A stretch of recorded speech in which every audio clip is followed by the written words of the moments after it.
Parfait. Du coup, nos collègues vont se charger de faire entrer les personnes au fur et à mesure pour qu'il n'y ait pas de problème. Donc, on vous souhaite la bienvenue à ce webinaire sur le passeport numérique des produits et la présentation du QR code augmenté GS1 comme étant une réponse possible à ces nouvelles exigences. Donc, je suis Aurélie Escobar et je suis responsable de marché chez GS1 France et je suis accompagnée aujourd'hui d'Enzo. Bonjour, et moi je suis Enzo Blanc, manager transition pour la filière de la construction chez GSA France. Alors, nous vous Bonjour à invitons, tous. du coup, vous êtes nombreux aujourd'hui. On vous invite en fait à couper vos micros, à poser les questions dans l'espace questions-réponses qui est dédié. Et vous aurez la présentation, le support vous sera fourni pour toutes les personnes qui ont été inscrites. Et puis, on remettra la retranscription également sur la chaîne YouTube de GS1 France. Alors, je vous propose de commencer par une rapide présentation de qui est GS1. Peut-être que certains d'entre vous nous connaissent, d'autres peut-être pas. Donc, on commence par une petite présentation. Au minimum, vous nous connaissez certainement pour ce standard planétaire pour identifier les produits de manière unique tout au long de la supply chain, qui est ce fameux code barre, le AN13, qui bip des milliards de fois par jour dans le monde, et ce depuis 50 ans. On a fêté il y a 2 jours le premier scan de code barre aux États-Unis sur un paquet de chewing-gum. Et si on a évolué et accompagné les acteurs depuis 50 ans, c'est toujours avec une seule et même raison d'être, qui est vraiment d'identifier pour pouvoir échanger aujourd'hui et demain. Donc, qu'est-ce qu'on fait en fait chez GS1? Tout simplement, en fait, on opère un système d'identification qui est unique, donc qui est fondé sur un système de règles. Donc, les règles, ce sont ces standards qui ont été définis par les acteurs, qu'ensuite les acteurs se décident d'appliquer eux-mêmes et qui permet aux échanges de se faire de façon automatisable, machine to machine, sans ambiguïté, et donc de vous permettre d'être plus efficient dans vos propres business. Et donc, qu'est-ce qu'on identifie chez GS1? Plusieurs choses possibles grâce à ces identifiants. On peut identifier des produits, donc des produits finis, n'importe quel type de produit, mais aussi des pièces, des composants, des équipements, donc que ce soit des biens durables ou des pièces détachées, des unités logistiques ou encore des entreprises, des entités, des lieux notamment. Et une fois qu'on a identifié, on va ensuite pouvoir partager des informations. Alors, de quels échanges parle-t-on? On peut avoir des échanges commerciaux ou transactionnels, donc par exemple tout ce qui va être commande ou facture, des données, des échanges pour la supply chain ou la logistique. Et donc là, toute la fiche produit va pouvoir être partagée entre partenaires commerciaux et aussi des informations qui sont liées au cycle de vie du produit et donc tous les événements de traçabilité qu'il va y avoir sur un événement, sur un objet tout au long de son cycle de vie. Alors, il y a 3 fondements majeurs quand on parle du système GS1. Le premier, c'est l'identification. C'est vraiment la clé de quoi on parle, de bien identifier et de codifier les objets de façon non ambiguë et de façon unique. Donc, quand on identifie, on a des codes et qui sont structurés de la même façon. Vous avez d'abord votre préfixe entreprise, une plage pour la codification séquentielle de vos produits et la clé de contrôle.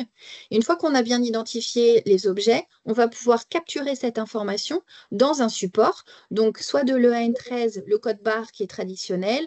On voit ensuite là à l'image des GS1 Data Matrix que vous trouvez dans le monde de la santé par exemple. Vos médicaments ont des GS1 Data Matrix.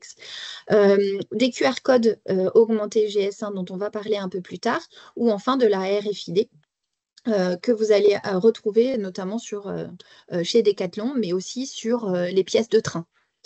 Et enfin, vous pouvez avoir le troisième pilier qui est vraiment le partage de données et donc les différents standards associés.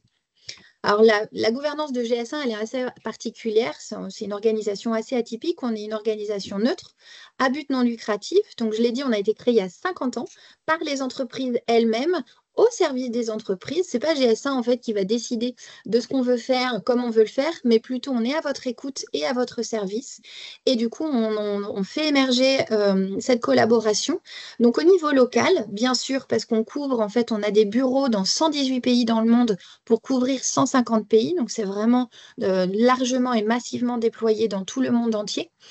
Et puis, on va remonter les besoins que vous pouvez avoir au niveau local à un niveau international pour assurer ensuite que quand on développe des standards, on va pouvoir les redescendre au niveau de tous les pays de façon homogène et uniforme. Et standardisée, bien sûr. Et on a deux moteurs pour la standardisation. Ça va être la collaboration et l'inclusion. En effet, le fait d'inclure tout le monde, tout un écosystème, quand il y a des problématiques où les acteurs viennent nous voir, on met ensemble autour de la table tous les acteurs de ce même écosystème pour prendre en compte tous les besoins, bien sûr, faire émerger l'intérêt commun. Et ensuite, on va travailler, collaborer ensemble pour trouver un consensus sur les règles qui vont être communes et qu'on va pouvoir s'appliquer et que les acteurs vont pouvoir adopter. Et donc, on travaille, on est né de la grande consommation, en effet, il y a 50 ans, mais on travaille avec une vingtaine de filières, notamment avec tout le milieu de la construction, bâtiment ou bricolage dans son ensemble, et on accompagne les différents écosystèmes pour accélérer leur transformation digitale, et ce, avec une identification qui soit harmonisée et qui permette une interopérabilité entre les acteurs. Alors, j'en ai fini, je ne vais pas aller plus loin sur la présentation de GS1, et je vais laisser la parole à Enzo pour la suite. Merci beaucoup, Aurélie. Alors, l'actualité réglementaire sur le SPR et le CPR. Des acronymes en plus, mais on va essayer de garder le discours assez simple. Tout se réfère au Green Deal, donc une initiative de la Commission européenne, vous en avez certainement entendu parler, pour rendre l'Union européenne neutre en émissions carbone d'ici 2050. Quand on sait que, en règle générale, plus de 80% des impacts environnementaux d'un produit sont déterminés dès la phase de la conception, il est très important de savoir de quoi il s'agit. Le SPR, il s'agit certainement, bon, principalement de ça. Il y a 8 éléments, dont 2 nous concernent plus en particulier. Premièrement, c'est des produits plus durables pouvant être réparés, recyclés et réutilisés. Et deuxièmement, des bâtiments rénovés et économie en énergie.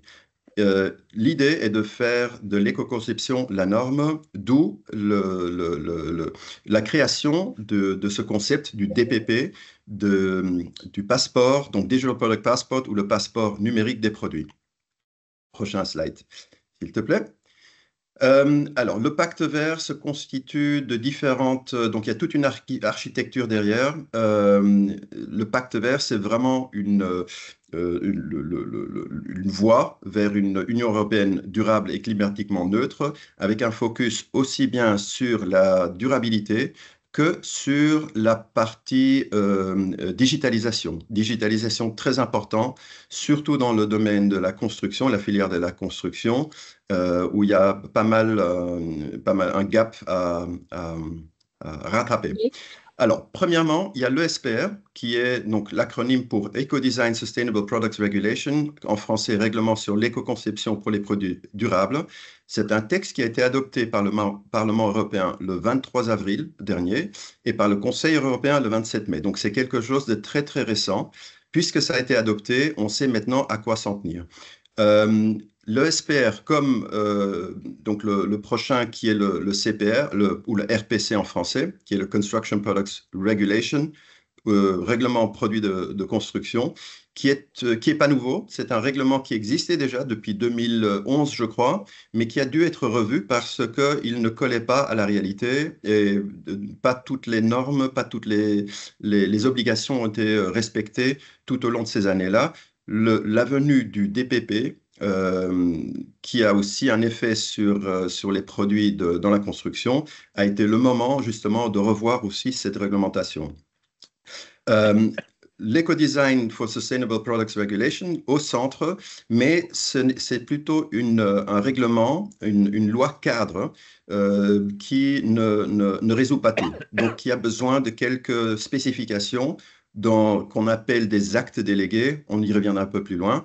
Mais donc, il y a le Construction Products Regulation, il y a une stratégie pour des textiles durables et circulaires. Et il y a aussi le Battery Regulation qui a déjà été mis en force depuis peu aussi, qui était le premier à être vraiment adapté pour le DPP. Voilà. Pour vous indiquer, j'ai mis sur les prochains slides, puisque c'est une matière assez complexe, j'ai à chaque fois rajouté les petits cadres verts ou orange pour vous dire à quoi réfère la matière, s'il a plutôt référence à l'ESPR ou plutôt référence au CPR. Prochain slide, s'il te plaît. Voilà, alors le champ d'application du règlement ESPR, c'est une nouvelle approche, comme indiqué ici, en matière de durabilité et d'éco-conception. Donc, une portée assez large. Donc, on va voir ça un peu plus loin. Plusieurs produits, plusieurs secteurs seront impliqués, dont le textile, les produits de consommation électronique, style smartphone, etc. On a pneus, on a la construction et plein d'autres. Ce qui n'est pas inclus dans cette norme ESPR, c'est tout ce qui a trait à la nourriture, donc des produits consommables, ni aux pharmaceutiques. Euh, Nouveau aspect, voilà. Non, non, c'est bon, c'est bon, c'est bon. Donc, principalement, c'est axé sur l'empreinte carbone d'un produit tout au long de sa vie, c'est-à-dire dès la production, les composants qui rentrent dans un produit, jusqu'à la fin de sa vie, comment recycler un produit. Imaginez une chemise, imaginez un pull, comment le recycler par après, réutiliser les matières. Et bien sûr, il y a une partie, donc il y a une partie très importante, marché public écologique obligatoire. Ça veut dire que chaque fois qu'un projet en construction va être rendu public, il y aura un marché public et il y a certaines exigences écologiques qui vont être incluses dedans qu'on va devoir démontrer. Deuxièmement, prévention de destruction de biens de consommation invendus et surveillance du marché, contrôle douanier, c'est-à-dire les produits sous ESPR. Il s'agit de tout produit qui va être installé, utilisé dans l'Union européenne, que ce soit d'un industriel européen ou que ce soit d'un industriel n'importe où du monde. Donc, cette réglementation va être applicable à tout le monde, partout dans le monde, d'où l'importance de ces séances de communication, d'information aussi, non seulement en Europe, mais aussi ailleurs. Prochain slide, s'il te plaît. Voilà, alors, très important, c'est quoi le DPP? Donc, une fiche produit numérique, c'est une fiche qui est censée fournir des informations sur l'origine du produit, sa composition, les options de réparation ou de démontage ou de recyclage, et comment tous ces différents composants également peuvent être recyclés. Les objectifs de 1, quand on parle de produits de consommation textile, produits électroniques, c'est aider les consommateurs à faire des choix de consommation plus durables. Quel produit est plus durable que l'autre? Faciliter le réemploi, la réparation et le recyclage de ces produits et renforcer le contrôle de la conformité de ces produits aux obligations légales. Imaginons, par exemple, le signe, le marquage CE, très important, déjà d'application, mais pas toujours renforcé. Prochain slide, s'il te plaît. Plus en détail, le passeport européen, ce n'est pas un truc comme ça qu'on a inventé. L'Union européenne vise vraiment à numériser l'économie. Et le DPP, donc le passeport numérique, en fait partie, mais tout à fait. Les exigences relatives au DPP sont décrites dans le règlement sur l'éco-conception, donc dans l'ESPR, dans l'article 8. Vous pouvez le voir, vous pouvez le télécharger aussi pour vous informer un peu plus. Et comme j'avais expliqué, le DPP sera obligatoire pour tous les produits qui sont mis sur le marché de l'Union européenne. Il y a quelques exceptions, par exemple dans le cas de la construction ascenseur, des véhicules à moteur carburant, etc. Le DPP doit aussi fournir des informations nécessaires aux stratégies d'IR de la circularité. Si tu fais un prochain clic, on verra quelles sont ces stratégies d'IR. On peut les catégoriser en 3 catégories. Éviter l'utilisation, éviter ou mieux utiliser les produits, prolonger leur vie, ou bien, dans le pire des cas, recycler les produits. Et en dernière partie, il faut aussi qu'il y ait une copie de sauvegarde du DPP qui soit stockée par un fournisseur de services DPP tiers, mais certifié par l'Union européenne. Ça veut dire le DPP va être émis par un industriel. Imaginons que cet industriel ne produit plus ce produit, au pire, n'existe plus sur le marché, il faudra toujours qu'il y ait une copie quelque part pour pouvoir faire référence. Surtout dans le domaine de la construction, où le cycle de vie d'un produit, d'un matériel est peut-être de 20, 30, 40 ans, il faut tout au long de ce temps-là savoir de quoi il a été composé pour par après savoir comment recycler, réutiliser. Voilà. Prochain slide, s'il te plaît. Voilà, quel est le rapport entre le SPR et le DPP? Alors, si tu peux cliquer, là on voit le texte de l'ESPR. Alors là, l'article 9, très important pour expliquer le rapport avec GS1, il est en anglais. Ça, c'est la version jusqu'à présent encore la seule légale. Les traductions n'ont pas encore été terminées. Donc, si tu cliques sur, encore une fois, j'ai fait moi-même la traduction en français pour pouvoir vous donner un peu une idée. Alors, le passeport produit, il doit remplir plusieurs conditions. Il sera relié vers un support de données, donc code à barre, puce RFID, etc., à un identifiant de produit unique et persistant. Donc, persistant qui ne sera pas remplacé par un autre. Toutes ces informations incluses dans le passeport produit doivent être basées sur des normes ouvertes, donc pas propriétaires, pas de normes propriétaires, développées avec un format interopérable, donc sans devoir faire des grosses traductions, donc interopérable, lisible et par différentes machines, structuré, consultable, lisible aussi par les machines bien sûr, et transférable via un réseau d'échange de données ouvert et interopérable sans dépendance à un fournisseur. Donc, ça doit être un système ouvert sans, comme on appelle en anglais, vendor lock-in. Prochain slide, s'il te plaît. Alors, l'obligation d'un enregistrement du DPP.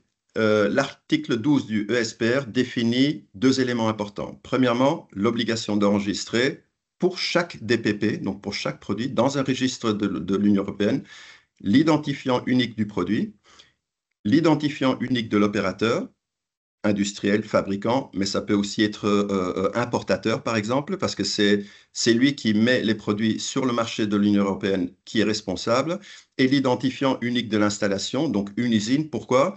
Si un même produit est fabriqué dans différentes usines d'un point de vue géographique, l'empreinte carbone sera effectivement aussi différente. Et de deux, voilà. Pour chaque enregistrement, un identifiant unique d'enregistrement sera obtenu justement par ce registre de l'Union européenne. Voilà. Important, donc les importateurs devront mettre à la disposition des autorités douanières l'identifiant d'enregistrement unique pour justement avoir cette surveillance du marché. Prochain slide. Alors, il faut faire une distinction entre le système DPP, donc c'est l'architecture, comment est-ce que le produit va être visible et comment est-ce qu'il doit être stocké, je dirais. Différentes options. Donc là, il y a une étude de faisabilité qui se fait au niveau européen à définir. Est-ce que ça doit être un système, une base de données centralisée, décentralisée ou fédéralisée? On ne le sait pas encore, on en saura un peu plus à la fin de cette année. L'étude de faisabilité est une étude de faisabilité. C'est l'Union européenne qui finalement va décider quelle est la meilleure option. De l'autre côté, il y a les données du DPP. Donc, quelles données doivent être obligatoirement incluses dans ce passeport? Ça fera l'objet des actes délégués. Donc, des actes délégués, comme je vous avais dit, le SPR est un règlement cadre. Voilà, dont les détails vont être définis par des actes délégués qui sont repris qui sont votés à nouveau par le Parlement européen. Prochain slide. Alors, les perspectives du DPP, comme vous voyez, il y a plusieurs secteurs qui sont pris en compte. Prochain clic, s'il te plaît. Voilà. Il y a des secteurs prioritaires couverts par le SPR, mais il y a aussi des secteurs qui sont couverts par une législation européenne déjà antérieure qui définit beaucoup plus en détail ces éléments-là, dont vous voyez ici aussi des produits de construction. Donc, je vous avais parlé de celle de batterie. Celle des batteries a été déjà implémentée et déjà de force. Et pour le secteur de la construction, très important à savoir, la plupart des éléments sur le DPP seront repris dans le nouveau règlement, donc le règlement révisé sur les produits de construction. J'en parle un peu plus en détail dans les prochains slides. Prochain slide, s'il te plaît.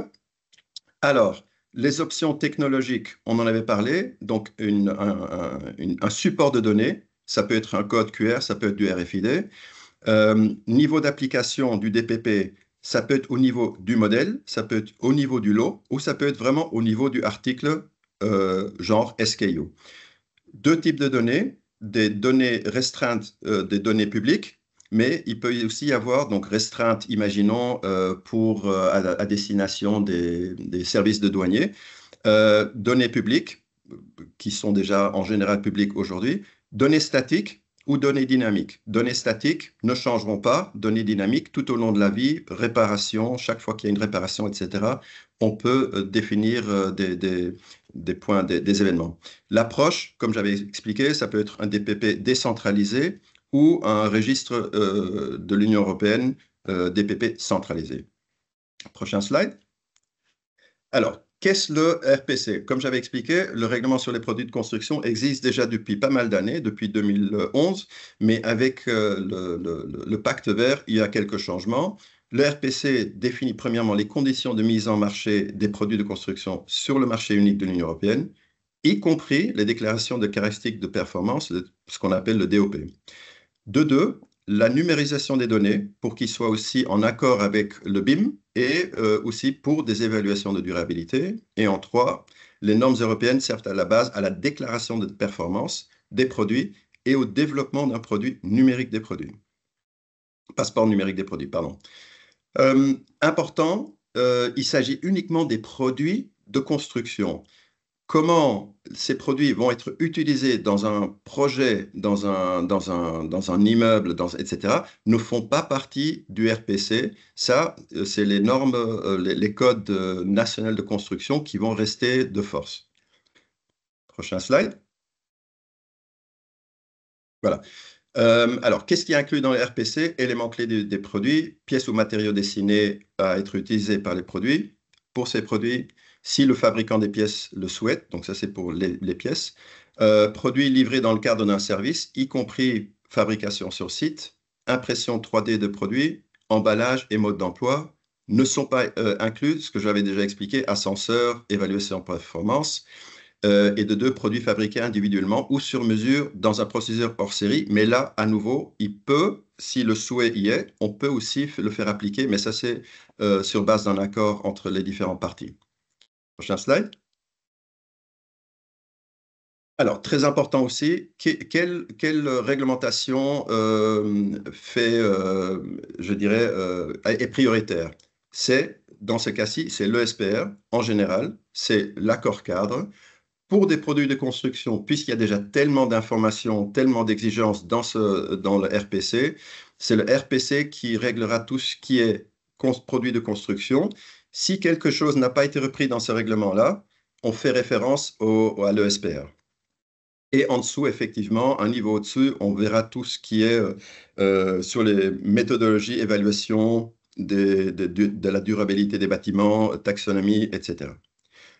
Prochain slide. Très rapidement, je ne vais pas rentrer en détail. Par catégorie de produits, il y a des priorités. Donc, il a été déterminé au sein de la Commission européenne de commencer avec certaines catégories plutôt que d'autres. Donc là, on voit par exemple tout ce qui est structure métallique, par exemple, en deux, tout ce qui est fenêtre, porte, etc., priorité 4. Et je ne vais pas aller en détail, sachez uniquement qu'il y a effectivement cette prioritisation dans les catégories de produits. Prochain slide. Très important, le timeline. Quand est-ce que ça va se faire? On voit ici les différents éléments. Donc, vous voyez ici, ça rentre en force. Il y a une phase préparatoire qui commence maintenant, donc à partir de la deuxième moitié de 2024. Mais obligation, début 2028, si tu peux cliquer, on va avoir un petit cadre. Obligation de délivrer un Digital Product Passport pour tout produit. Donc là, on parle vraiment de 3 ans et demi. Ces 3 ans et demi, oui, et on n'a pas encore tous les éléments, mais on a déjà la possibilité, en tant qu'industrie, de vous informer et vous, en tant qu'industrie, de se préparer à savoir, il faut des données, qu'est-ce qu'on a déjà, il faut la structure, il faut certainement aussi budgéter quelque part, il faut informer ses partenaires.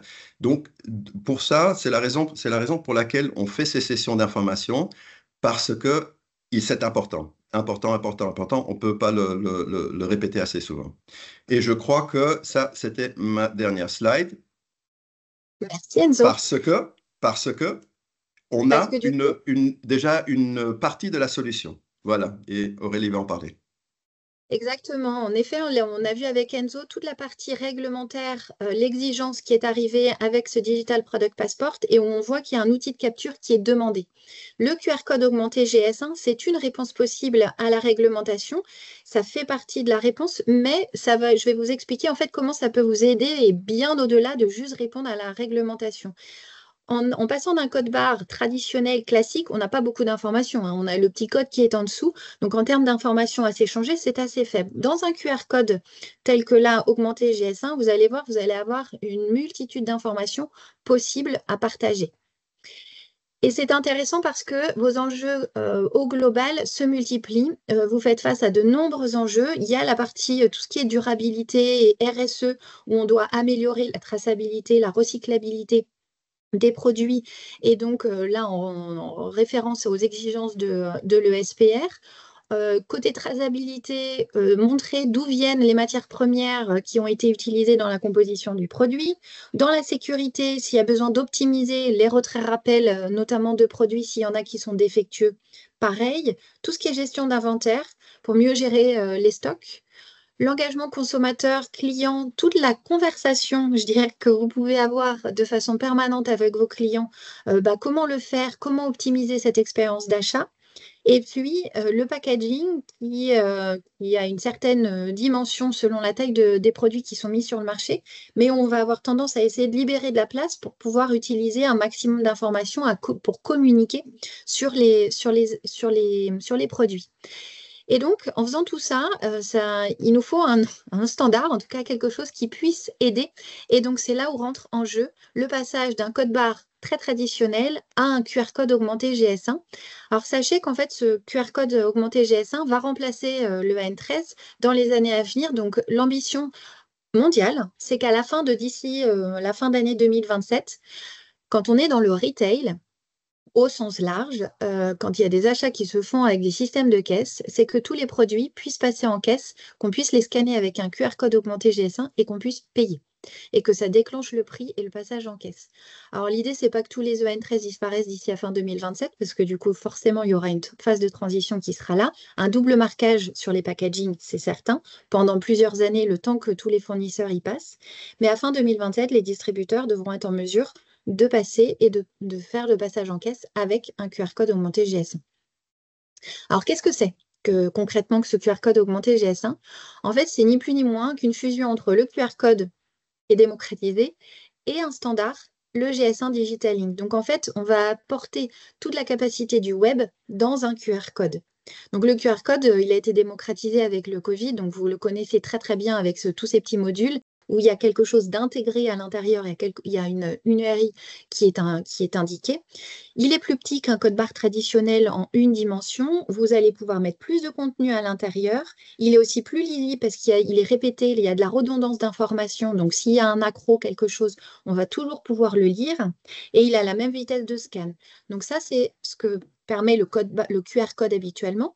Et quand on va le coupler à un GS1 Digital Link, eh ben, vous allez avoir des informations complémentaires, que ça soit offline où on décrypte le code du produit et on peut passer en caisse, mais aussi on peut avoir une redirection web pour avoir du contenu enrichi sur Internet ou même une gestion dynamique des informations. Je vous en dis plus tout de suite. Alors ici, c'est pour savoir comment est-ce que ça va être scanné, comment un lecteur peut reconnaître. À la lecture, le QR code augmenté GS1, son avantage, c'est qu'il peut être lu par les caméras des smartphones de façon native. Donc ça, c'est plutôt pratique quand on est auprès de consommateurs, où on veut donner de l'information aux consommateurs. Et quand on est pour des distributeurs notamment, ou des acteurs dans toute une chaîne de valeur, alors là, des lecteurs optiques fonctionnent très très bien et vont aussi pouvoir le décrypter. Et quand on regarde la structuration de comment c'est structuré à l'intérieur, ce GS1 Digital Link, En fait, c'est comme une syntaxe, une grammaire, si vous voulez, et qui va devoir posséder au minimum deux informations hyper importantes. La première, c'est qu'on a un nom de domaine. Là, vous voyez, il y a écrit exemple.com. C'est là où va se trouver le site web. Ensuite, vous avez deux petits caractères rouges, 01, ça veut dire GTIN. Dans le monde de GS1, ça veut dire le code du produit. Et derrière, les 14 positions, ça va vous donner le GTIN. Et on peut rajouter d'autres informations. Donc là, on a rajouté le numéro 10 qui va être un numéro de lot ou le numéro 17 qui va être une date limite de consommation. Donc ça, c'est des informations complémentaires, mais vous pouvez aussi avoir un lien de redirection vers de l'information produit. Donc voilà comment en fait ça va être décrypté. Donc si c'est standardisé, les outils qui vont les lire vont comprendre et vont pouvoir accéder à cette information grâce à ce QR code augmenté GS1. Donc en résumé, vous avez un QR code, vous mettez une syntaxe standardisée à l'intérieur, le GS1 Digital Link, et vous obtenez un QR code augmenté GS1. Donc, comment ça va fonctionner? Si on est offline, ça veut dire que le lecteur, il va comprendre qu'il y a un GTIN et donc, du coup, va faire un appel pour le scan, notamment en prix, le prix pour pouvoir passer en caisse. Quand on est sur du online, on va avoir des accès à des informations via deux possibilités, soit l'utilisation d'un serveur, soit l'utilisation d'un résolveur. Si on est avec un serveur, en fait, c'est un routeur, si vous voulez, vers une page classique d'information. Là, par exemple, sur un produit, ici, on a mis des valeurs nutritionnelles, mais ça peut être tout type d'information que la marque veut partager auprès de ses consommateurs. Et la partie résolveur qui, lui, va aller beaucoup plus loin. En fait, il va permettre de choisir l'affichage des informations que la marque veut partager. Donc, des informations qui vont se faire en fonction d'un contexte de scan. Et donc, par exemple, en fonction du lieu, en fonction du temps, en fonction de la langue, eh ben, le résolveur va agir comme une sorte d'aiguillage intelligent et va permettre d'afficher l'information en fonction de qui on est. Et donc ça va être très intéressant. Le jour où on est à parler Digital Product Passport, comment ça va se passer? En fait, on reprend là dans l'exemple le nom de domaine, le GTIN, le numéro 21 qui est l'identifiant de données 21 qui est pour un numéro de série. On met tout ça, cette syntaxe-là, dans un QR code augmenté GS1. Et après, si on le lit avec un smartphone lambda consommateur, on va avoir une information redirigée vers de l'information produit. Mais si on utilise un résolveur, alors vous pouvez avoir certes cette information produit, mais aussi une multitude d'autres informations que la marque aura décidé en fonction de ce qu'elle veut donner. Donc l'historique du produit, tout ce qui est lié à la traçabilité, des certificats, l'empreinte carbone, les informations de recyclage. En fait, tout ceci pourrait constituer les informations nécessaires à un Digital Product Passport. Tout ça dépendant des actes délégués, bien sûr, parce que tant qu'on n'a pas exactement toutes les informations, Enzo disait tout à l'heure, data, DPP data, tant que les actes délégués ne sont pas là, on ne sait pas exactement ce qu'il doit contenir, mais c'est en tous les cas possible de le faire afficher de cette façon-là. Alors, GS1 ne fournit pas de résolveur. Par contre, ce qu'on fait, c'est qu'on édite des règles pour que le résolveur soit compatible au standard GS1 et donc, du coup, vous permette d'exploiter complètement et pleinement les fonctionnalités de votre résolveur. Alors, un petit cas concret, une possibilité de comment pourrait se mettre en œuvre le DPP dans la construction. Si vous prenez votre smartphone et que vous scannez ce QR code augmenté GS1, vous allez arriver sur une page qui va vous donner un certain nombre d'informations, produits, complément complet en tous les cas, avec de l'information produit, des photos, le marquage CE, les certificats ou autres déclarations de conformité, le recyclage, les consignes de recyclage, manuel d'utilisation. En fait, c'est ces informations-là qui pourraient se retrouver demain comme étant des exigences dans le DPP qu'on a montré là. Et en voyant ce que vous avez comme étiquette ici, si on essaye de faire un match entre ce qui est demandé dans le SPR ou dans le CPR avec le marquage ici, on essaye de faire cette tentative-là de cartographie. On va retrouver le support de données, donc on a bien ce QR code qui est là. On va avoir un identifiant unique du produit, donc en dessous, vous voyez le 01 avec le GTIN associé.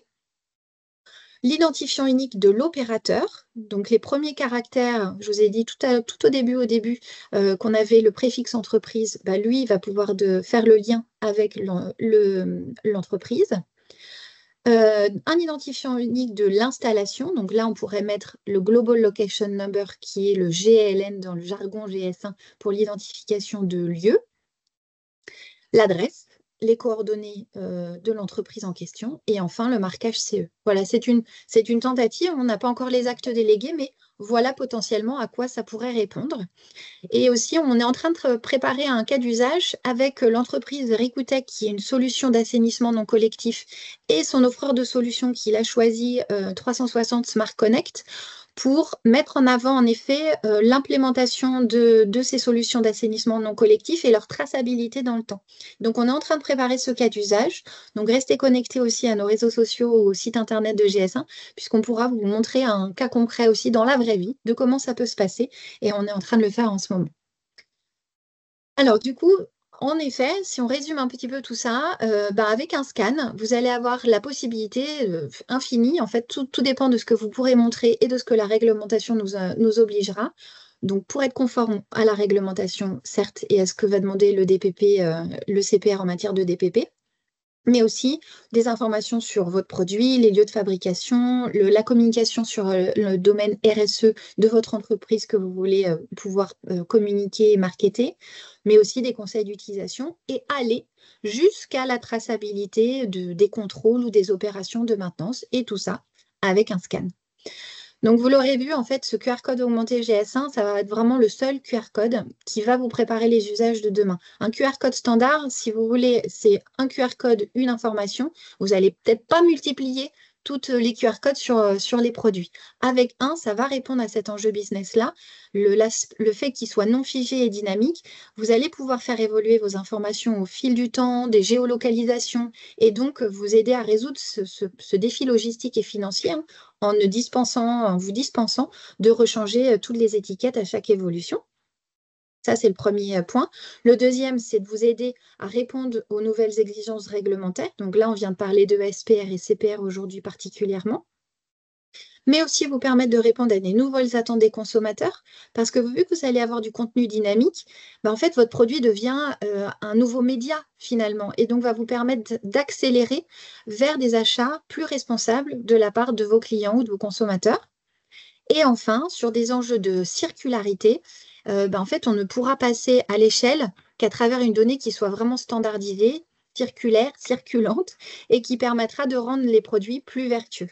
Et on aura du coup toute l'information sur la valeur résiduelle du bien pour pouvoir savoir qu'est-ce qu'on peut faire sur ce produit en matière de réemploi, de recyclage, de réparation. Alors, bien évidemment, passer au QR code augmenté GS1, certainement que ça ne se fait pas comme ça du jour au lendemain et qu'il faut aussi un petit peu d'éducation sur le sujet. Donc, GS1 France ne vous laisse pas dans la nature tout seul. Si vous avez besoin d'aide, n'hésitez pas à nous faire savoir. On a des formations spécifiques pour le QR code augmenté GS1. Je vous ai mis les 3 prochaines dates ici, le 19 septembre, le 16 octobre et le 14 novembre.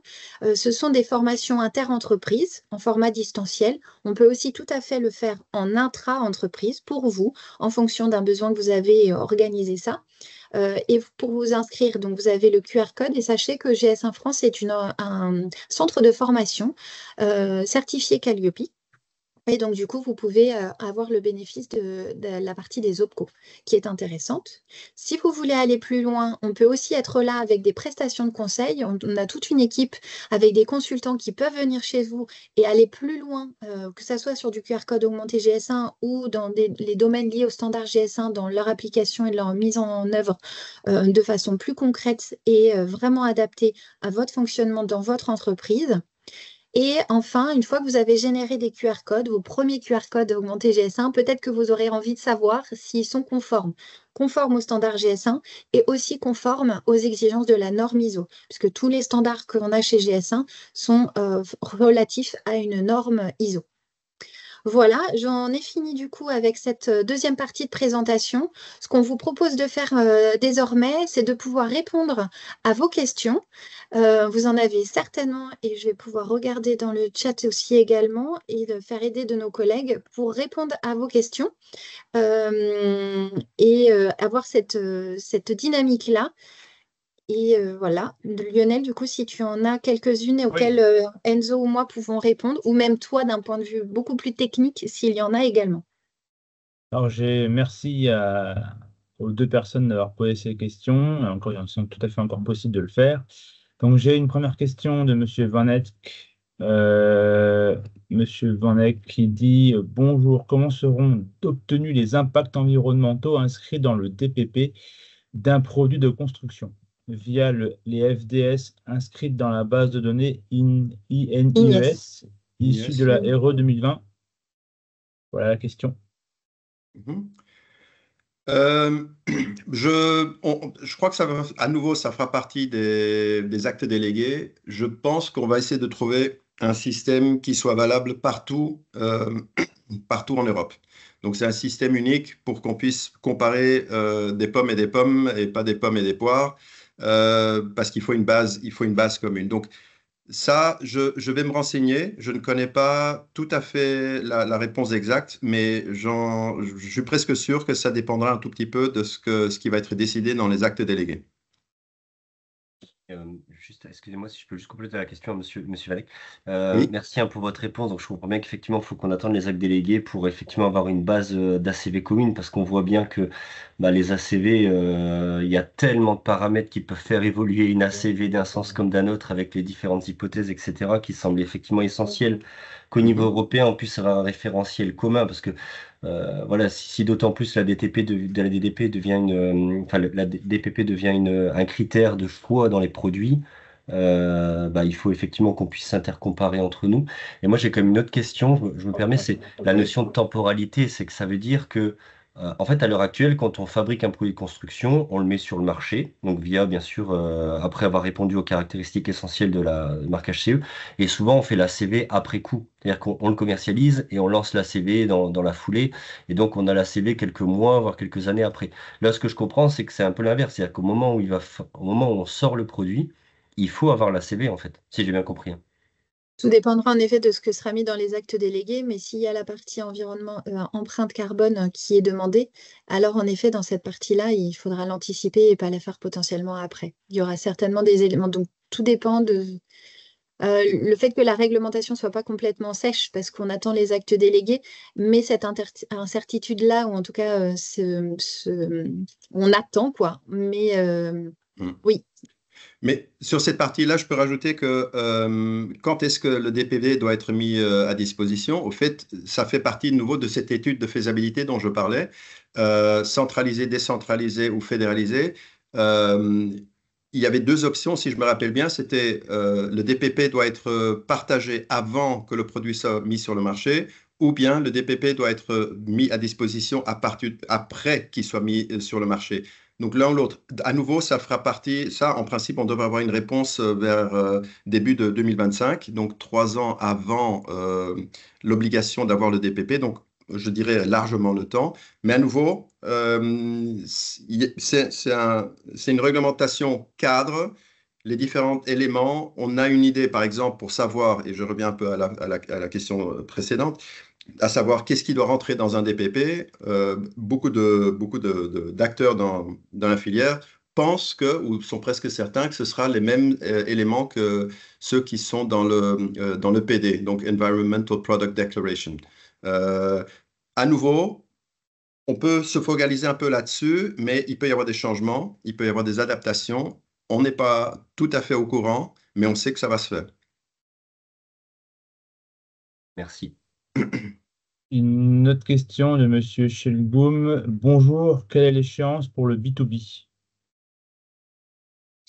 Cette partie aussi retail, donc là c'est sur la dimension que je parlais, cette ambition à l'horizon 2027.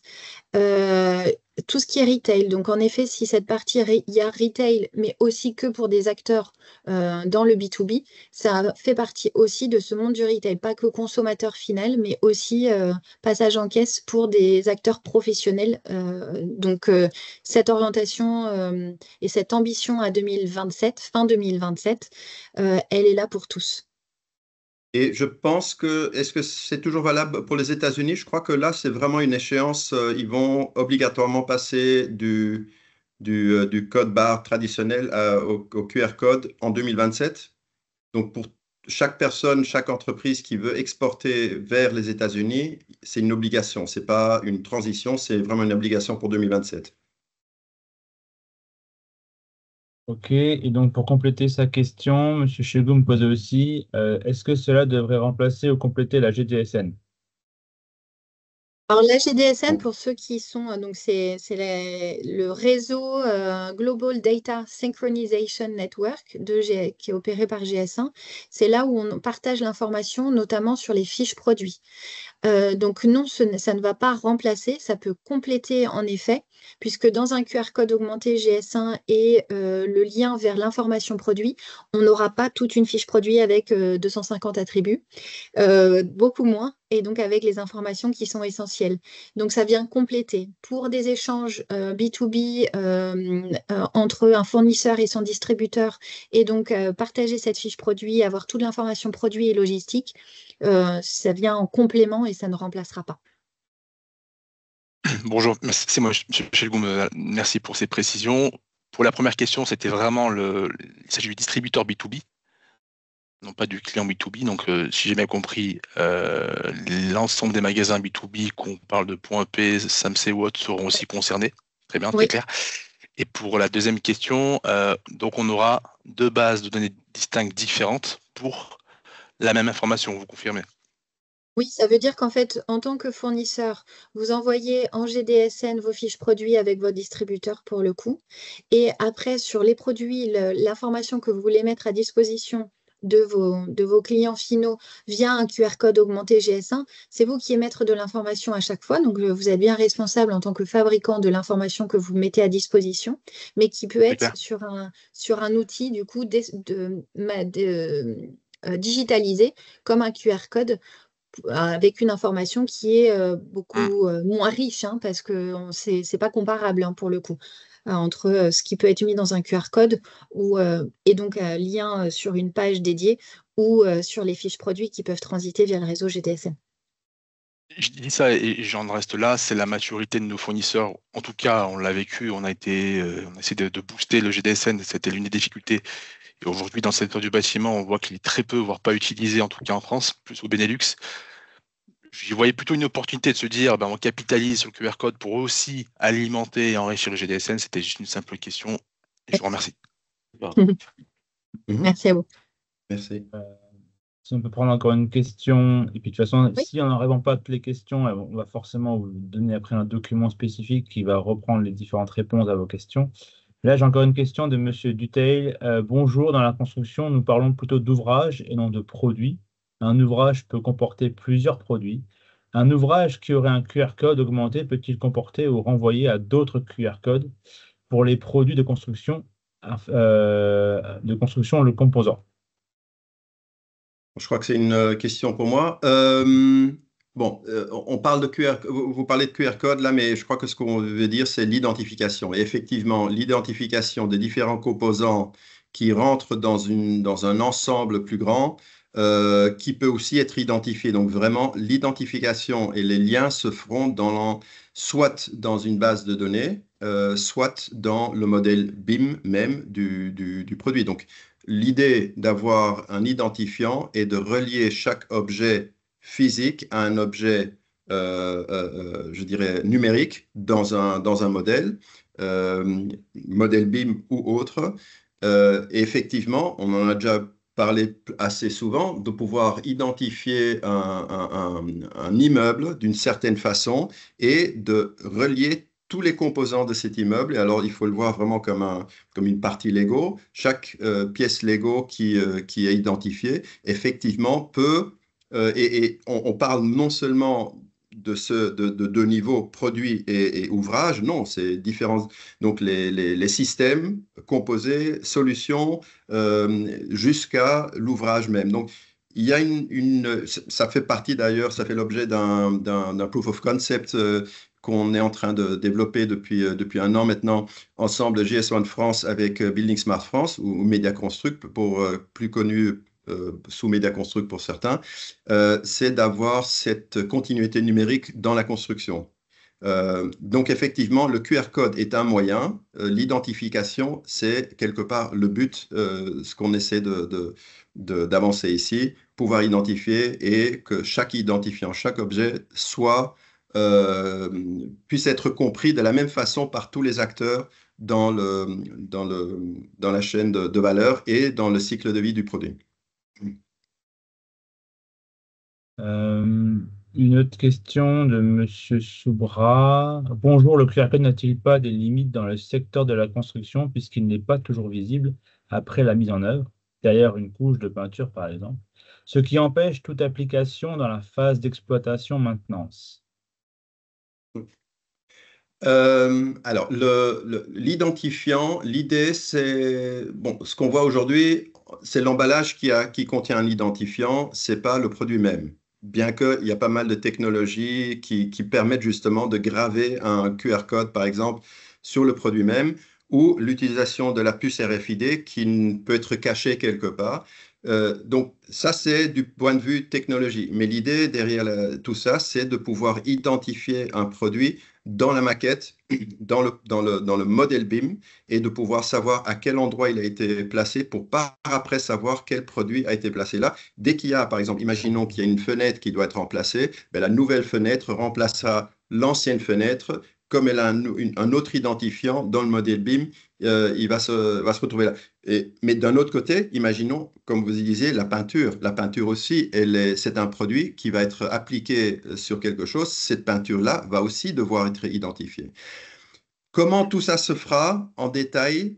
À nouveau, ça fera partie des travaux ces prochaines années. Pour tout, il y a une solution technologique sans problème. Bien sûr, il faut voir quel est le rapport entre ça et le coût que ça va apporter. Merci pour la réponse. Si je peux me permettre de compléter un peu. Effectivement, je pense que ça va être toujours un compromis entre la simplicité effectivement d'un QR code qui permet de traiter un certain nombre de sujets, mais je pense qu'on est passé un peu rapidement sur les autres solutions techniques, RFID, NFC et autres, qui permettent aussi d'avoir d'autres approches qui peuvent être extrêmement intéressantes pour d'autres cas. Et je pense que ça va être la combinaison en fait de l'ensemble qui va permettre une certaine continuité des produits et qui est remontée au niveau de l'ouvrage aussi. Et du coup, c'est pour ça que là, dans cette présentation d'aujourd'hui, je disais une des solutions, comme étant une des solutions possibles en réponse à ces exigences et dans le DPP. On l'a bien vu quand Enzo présentait, hein, il y avait en effet un format QR code, il y a aussi la RFID possible, etc. Donc là, on s'est accentué déjà sur ce premier élément, mais vous avez tout à fait raison. Dans ce qui est demandé, en tout cas dans les exigences, dans la réglementation, différents supports sont possibles, tout à fait. Donc la combinaison de plusieurs peut être aussi une solution selon le produit qu'on peut avoir en face à nous. Merci. Et ces différentes technologies ont déjà été testées et mises en place sur certains projets que GS1 a accompagnés, que ce soit en France ou que ce soit dans les autres pays. Donc, on a déjà une expérience là-dedans. Peut-être une dernière question, si tu veux bien, Lionel, et pour passer après à la suite. Ok, alors je prends juste dans l'ordre chronologique. Après, forcément, tous ceux qui n'ont pas été présents, on va répondre a posteriori. Oui. J'ai une question de Monsieur Saunier et il faudra que vous m'aidiez parce que vous avez juste mis en complément de la question EPD ou FDES. Je pense que oui, c'était tout à l'heure quand Enzo a posé. Donc, ça a été répondu à ce moment-là. Ok, Voilà. Alors du coup, j'enchaîne une dernière parce que c'était assez rapide.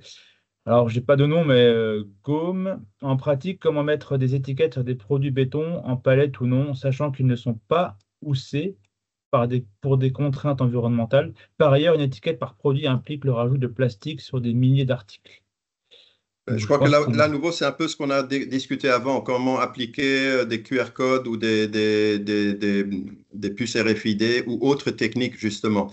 L'idée n'est pas de rajouter une empreinte carbone, c'est justement de l'éliminer. Donc, l'idée est vraiment d'utiliser le moins possible de plastique. Et par rapport aux puces RFID et QR code, je veux dire, il y a des technologies déjà qui nous permettent justement d'éviter ça. Il nous reste encore deux questions à répondre, mais on les fera a posteriori. En tout cas, sur la partie sur est-ce qu'un produit pourrait être retiré du marché s'il ne possède pas de DPP, en fait, c'est pas qu'il serait retiré, c'est qu'il ne serait pas accepté sur le marché. Ça va devenir une obligation pour la mise en marché. Donc, chaque metteur en marché qui vont venir mettre un produit pour le vendre sur dans l'Union européenne, qu'on soit un importateur ou qu'on soit localisé dans l'Union européenne, c'est un prérequis. Les produits devront comporter un DPP à l'horizon 2028. Donc, c'est dans ce sens.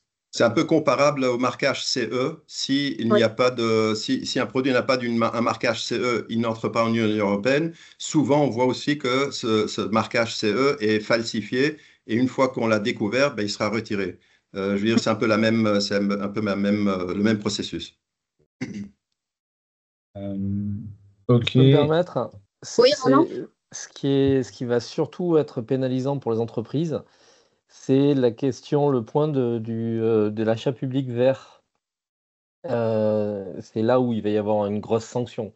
C'est-à-dire qu'à partir de 2027-28, les produits qui n'auront pas un DPP n'auront pas accès au marché public. Voilà, ça, c'est tout. Après, C'est ça. on peut bien sûr s'en passer, mais il faut faire une croix sur les marchés publics.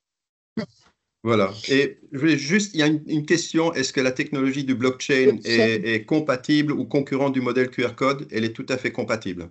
Donc là, c'est à nouveau, on utilise des normes interopérables et ça veut dire qu'on se focalise, on n'exclut aucune autre technologie, donc c'est compatible. Voilà.